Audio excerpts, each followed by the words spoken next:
The 100 Years' War. A century of conflict and transformation. The 100 Years' War, 1337 to 1453, was not a single, continuous conflict, but rather a series of intermittent wars, truces, and skirmishes between the kingdoms of England and France, spanning 116 years. This prolonged struggle reshaped medieval Europe and laid the groundwork for the rise of modern nation-states. At its core, the war was sparked by dynastic tensions. When the French king Charles IV died without a male heir, England's Edward III, his nephew, claimed the French crown. The French rejected his claim, favoring Philip VI, a cousin of Charles. This dispute over succession ignited a conflict that would rage across generations. Fueled by territorial ambitions, feudal loyalties, and emerging national identities, the war unfolded in distinct phases, each marked by dramatic battles and shifting fortunes. Early English victories at Isen-Sid-Lou and Poitiers-Isen-Woullou, driven by the deadly longbow and tactical innovation, stunned the French nobility. England even captured the French king, John II, at Poitiers, yet these triumphs were not enough to secure lasting control. The tide turned in the 15th century, especially with the rise of charismatic figures like Joan of Arc, whose leadership inspired a French resurgence and helped lift the siege of Ine-Cis-Argeau. Beyond the battlefield, the 100 Years' War had profound social and political consequences. It accelerated the decline of feudalism, fostered stronger, centralized monarchies, and gave birth to a sense of national identity in both England and France. Military innovations, such as professional armies and early artillery, emerged, signaling the end of chivalric warfare.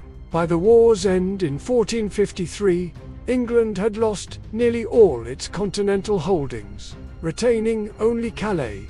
France, though devastated, emerged more unified and powerful. The 100 Years' War was more than a dynastic feud. It was a crucible of transformation that reshaped the medieval world and echoed through centuries to come. Let's have a look at the events in detail. Imagine standing on a muddy battlefield in northern France. Thousands of armored knights prepared to charge, banners whipping in the wind, while across the field, lines of English longbowmen silently raise their bows. In just a few minutes, the charge will begin, and with it, one of the most decisive battles of a war that would drag on for over a century. This is the story of the 100 Years' War. Not just a struggle between kings, but a clash that transformed England, France, and Europe itself. The spark of war. The year is 1328. The King of France, Charles IV, dies without a son.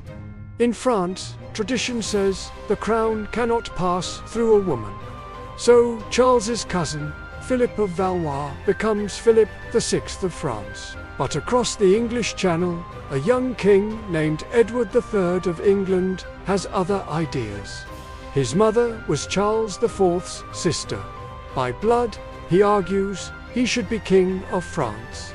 Add to that a bitter rivalry over trade, money, and land, especially the rich Duchy of Aquitaine in southern France, technically ruled by England but still tied to the French crown.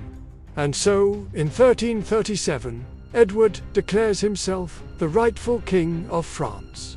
France refuses, and the war begins. Early English triumphs. The first decades belonged to the English. In 1346, Edward III showed the world a new weapon, the longbow. While the French knights charged with pride and valor, English arrows rained down in deadly waves. Armor was pierced, horses collapsed, and noblemen fell by the hundreds. A year later, Edward captured Calais, giving England a permanent foothold on the French coast. Then came Poitiers in 1356. Edward's son, The Black Prince defeated a French army and captured their king, John II of France. Imagine the shock. The king himself marched off to England in chains. Yet, while kings and nobles battled, ordinary people faced something far worse: the Black Death. Between 1347 and 1351, plague swept across Europe, killing perhaps a third of the population. Whole villages vanished. Armies shrank. The war slowed, but it never truly ended. France strikes back. By 1360, the Treaty of gave England vast territories. But treaties are fragile. France soon found new strength under Charles V, the Wise. Charles avoided costly battles. Instead, his generals harassed the English, cut supply lines, and retook towns bit by bit. By the end of the century, England was feeling pretty worn out. The big wins at Crécy and Poitiers were just fading memories. But the war wasn't over yet. Henry V and the Battle of Agincourt in year 1415. In 1415, England's new king, Henry V, launched a bold invasion. His campaign was brutal but brilliant. At Agincourt, the English were outnumbered, exhausted, and sick.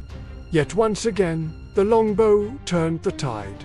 French knights, trapped in mud, were cut down by waves of arrows. The victory was so overwhelming that the French crown signed the Treaty of Troyes in 1420, naming Henry V the heir to the throne of France. For a moment, it seemed England might actually rule both kingdoms. But fate intervened.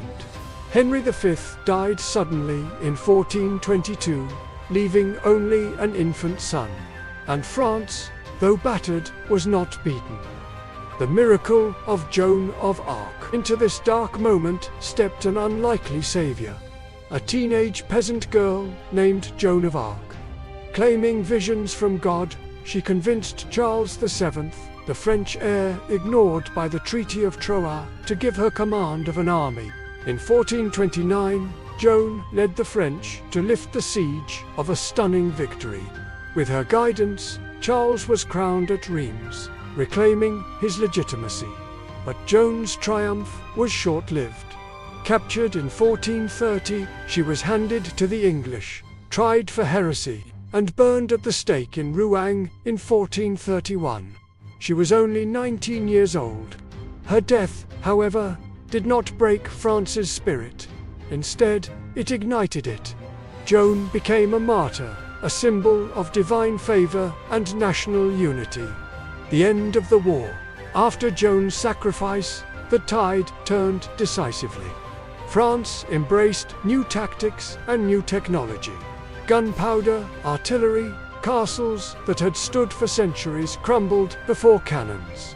The English, plagued by political troubles at home, could not keep up. In 1453, at the Battle of Castillon, French cannons crushed the last English hopes. England lost all its lands in France. Except Calais, after 116 years of fighting, the 100 Years' War was over. Legacy and transformation. What was the legacy of this century-long struggle? France emerged stronger, with a sense of unity and a centralized monarchy. The Valois kings would now rule a more united kingdom. England, meanwhile, turned inward. Defeat in France fed discontent at home, leading to the bloody Wars of the Roses between rival noble houses. Warfare itself changed. The age of armored knights and medieval castles gave way to professional armies, gunpowder, weapons, and national pride. And the war gave us enduring legends. The longbowmen of Agincourt, the cunning of Charles V, and above all, the faith and courage of Joan of Arc. Closing. So why do we remember the 100 Years' War? Because it was more than just battles and treaties. It was the birth of something new. The idea of the nation, the end of the old medieval order, and the dawn of modern Europe. And when we look back at those 116 years of rivalry, bloodshed, and transformation, One thing is certain. The rest is history.